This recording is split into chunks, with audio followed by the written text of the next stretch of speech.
हज़रत सैयदना अबू ईसा मोहम्मद बिन इब्राहिम अलैहिर्रहमा से मनक़ूल है कि मैंने अबू हनीफ़ा मोहम्मद बिन अब्दुर्रहमान रहमतुल्लाह ताला अलैह को ये फरमाते हुए सुना, ईद करीब थी, मेरे पास इन दिनों सिर्फ 3,000 दिरहम थे। मेरे एक बहुत ही करीबी दोस्त हकम बिन मूसा ने पैगाम भिजवाया कि मेरे पास खर्चे के लिए रकम वगैरह नहीं, अगर तुम्हारे पास कुछ रकम हो तो भिजवा दो। पैगाम मिलते ही मैंने 3,000 दिरहम उनके तरफ भिजवा दिए।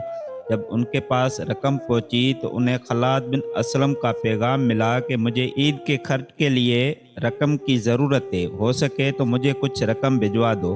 पैगाम मिलते ही उन्होंने दरहमों की तमाम थैलियां बगैर खोले खलाद बिन असलम की तरफ भिजवा दी। अब मेरे पास बिल्कुल भी खर्चा वगैरह न था। मैंने खलाद बिन असलम को पैगाम भिजवाया कि अगर तुम्हारे पास कुछ रकम हो तो भिजवा दो, ताकि हम ईद के मौके पर आलो अयाल के लिए अशिया व खुर्दोनोश खरीद सकें। उन्होंने दरहमों की थैलियां भिजवाईं। जब मैंने उन्हें खोलना चाहा तो ये देखकर हैरान रह गया कि ये थैलियां तो वही थीं जो मैंने हकम बिन मूसा को भिजवाई थीं। मैं फ़ौरन खलाद बिन असलम के पास गया, सारा वाक़या सुनाया और पूछा, आपके पास ये रकम कहाँ से आई? उन्होंने फरमाया, मुझे हकम बिन मूसा ने भिजवाई थी। अब मैं सारा मामला समझ चुका था कि ये दरहमों की थैलियां वापस मुझ तक कैसे पहुंची।